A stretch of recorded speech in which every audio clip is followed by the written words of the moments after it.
എല്ലാ മലയാളികളുടെയും പ്രാർത്ഥന സഫലമായില്ലേ? ഇന്നലത്തെ നമ്മുടെ ന്യൂസ് അങ്ങനെയായിരുന്നു. മമ്മൂക്ക തിരിച്ചു വരുന്നു എന്നുള്ള ന്യൂസ് വളരെ സന്തോഷം പകർന്ന ഒരു ന്യൂസായിരുന്നു. ഒരു 6 മാസം മുമ്പ് മമ്മൂക്കയ്ക്ക് വൻകൂടലായിട്ട് ബന്ധപ്പെട്ടിട്ട് ചെന്നൈയിൽ ചികിത്സയ്ക്ക് പോയതായിരുന്നു. മലയാള സിനിമയിൽ നിന്ന് ചെറിയൊരു ഇടവേള എടുത്ത് ചികിത്സയ്ക്ക് പോയി. ഇന്നലെയാണ് ആ ന്യൂസ് പുറത്തു വരുന്നത്. മമ്മൂക്ക പൂർണ്ണ ആരോഗ്യവാനാണ് പറഞ്ഞിട്ട് ഡോക്ടർമാർ സാക്ഷ്യപ്പെടുത്തി. എല്ലാവർക്കും വളരെ സന്തോഷം. മലയാള സിനിമയിൽ മാത്രമല്ല, ലോകമെമ്പാടുമുള്ള എല്ലാ മലയാളികൾക്കും സന്തോഷം പകരുന്ന ഒരു ന്യൂസാണ് ഇന്നലെ പുറത്തു വന്നത്. ലാലേട്ടൻ ഒരു ഉമ്മ കൊടുക്കുന്ന ഫോട്ടോ ഒക്കെ ഷെയർ ചെയ്തിട്ടാണ് ആ സന്തോഷം പങ്കുവെച്ച്.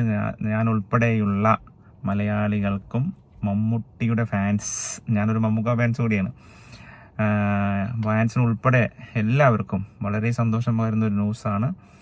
എന്തായാലും മമ്മൂക്കയുടെ തിരിച്ചു വരവ് മലയാള സിനിമയ്ക്കും ഇന്ത്യൻ സിനിമയ്ക്കും കൂടുതൽ ഊർജം പകരട്ടെ എന്ന് വീണ്ടും ആശംസിക്കുകയാണ്. ഈ വരുന്ന സെപ്റ്റംബർ 7-നാണ് മമ്മൂക്കയുടെ പിറന്നാൾ വരുന്നത്. ഈ പിറന്നാളിൽ പൂർണ്ണാരോഗ്യനായി തിരിച്ചു വന്ന മമ്മൂക്കയ്ക്ക് 1000 ആശംസകൾ നേരുന്നു. ഇങ്ങനെ തന്നെ പൂർണ്ണാരോഗ്യവാനായിട്ട് നിലനിൽക്കട്ടെ എന്ന് പ്രാർത്ഥനയിൽ ഉൾക്കൊള്ളുന്നു.